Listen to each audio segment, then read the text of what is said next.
Hello po sa lahat. Welcome po sa next topic natin, which is the select query.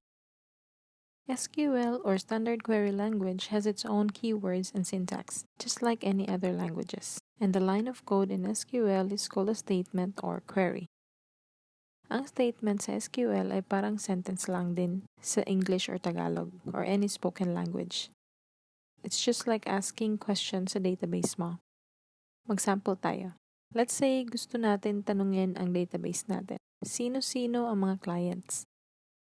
Ang equivalent nito sa SQL query is select all from clients. This asterisk is read as all.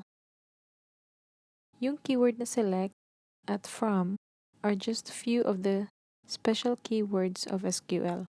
Gagamit ka lang ng select keyword when you want to retrieve information sa database mo, whether it be from one table or more.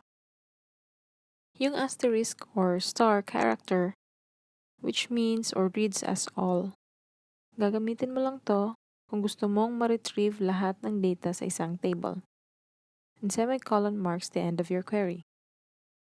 Para lang itong period sa sarili nating language. This will let the software know where the statement ends. Pero may mga software na gumagana pa rin ang query kahit walang semicolon sa dulo, gaya ng ginagamit natin. Now, let's execute this query into our database. So start up your MySQL, then select your database. You can click on the client table or directly click on the SQL tab. Then type the query. Select all from client. Then click on the Go button. So this is the result set of our query. Notice that this is the same result when we click the Browse tab. Also notice this query here. It's the same with what we just typed. Take note na hindi case-sensitive ang SQL, not like any other programming or scripting languages. Pero paano kung ayaw mong i-retrieve yung buong data sa table? For example, name lang ng clients ang gusto natin. So papalitan natin ang asterisk ng name ng column na gusto mong i-retrieve.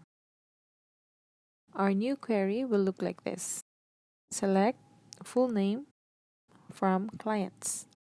As you can see, same pa rin ang format.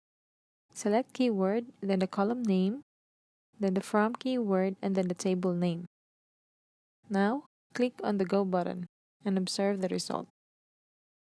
What we have now is the list of clients' name. How about kung gusto mong mag-retrieve ng 2 or more columns on a specific table? Say for example, gusto natin i-retrieve ang full name, gender, and address ng lahat ng clients. So our query will look like this. Select full name, comma, gender, comma, address from clients. As you can see, the format or syntax is the same. You use select keyword, then list of columns you want to retrieve, which is separated by comma. Then the from keyword, and lastly the table name. So pag mas marami pa yung columns na gusto mong i-retrieve, you just have to separate the column names with the comma. Take note na kapag last column na, wala na dapat comma. Same with our address column in our query. So clear po ba? Ngayon, I will give you seat work. Gawa kayo ng select query that shows the list of items, price, and description from the table items.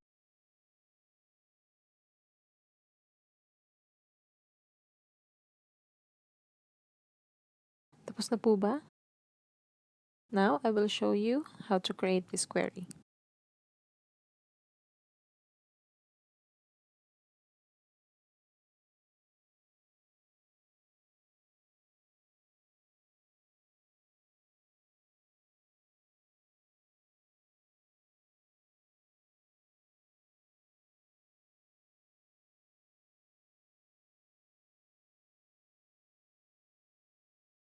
So yan po ang select query. If you have questions and clarifications, please comment it down below. Thank you all for watching. Have a good day.